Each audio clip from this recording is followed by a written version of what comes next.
Pride and Prejudice by Jane Austen. Chapter 5. Within a short walk of Longbourn lived a family with whom the Bennets were particularly intimate.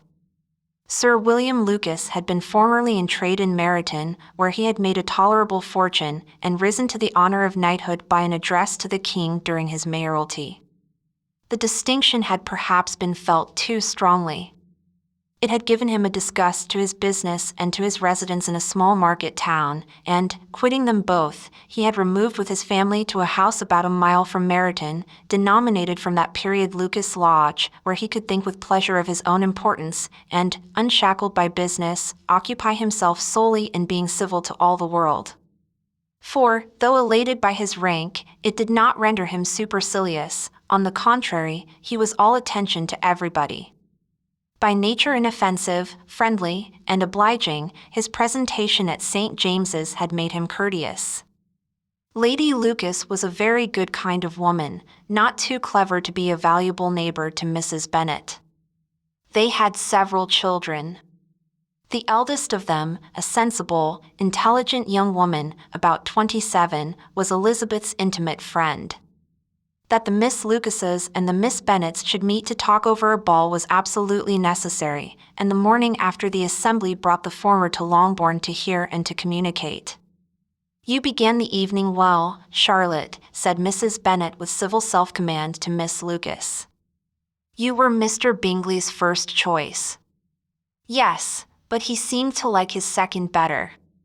"Oh! You mean Jane, I suppose, because he danced with her twice."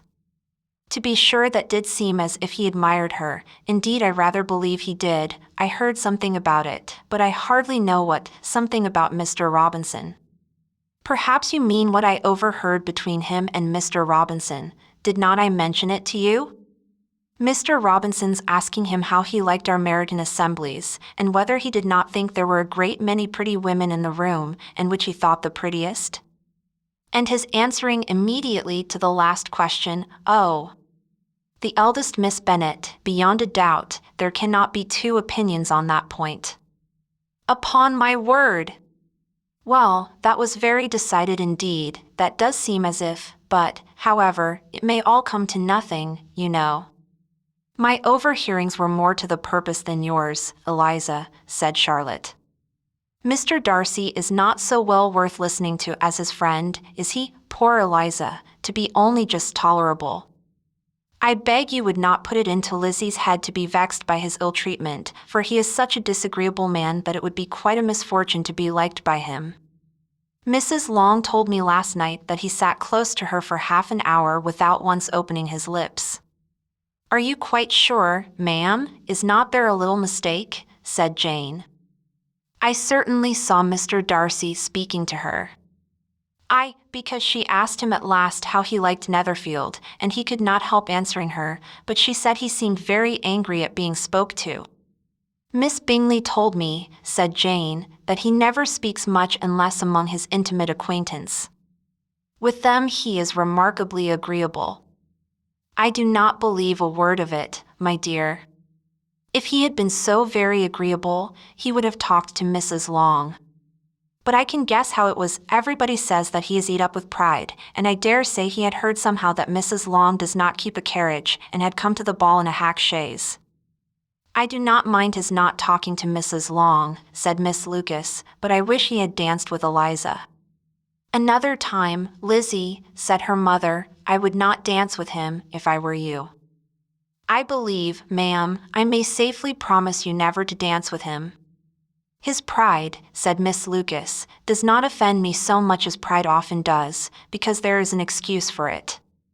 One cannot wonder that so very fine a young man, with family, fortune, everything in his favor, should think highly of himself. If I may so express it, he has a right to be proud." "That is very true," replied Elizabeth, "and I could easily forgive his pride, if he had not mortified mine." "Pride," observed Mary, who piqued herself upon the solidity of her reflections, "is a very common failing, I believe."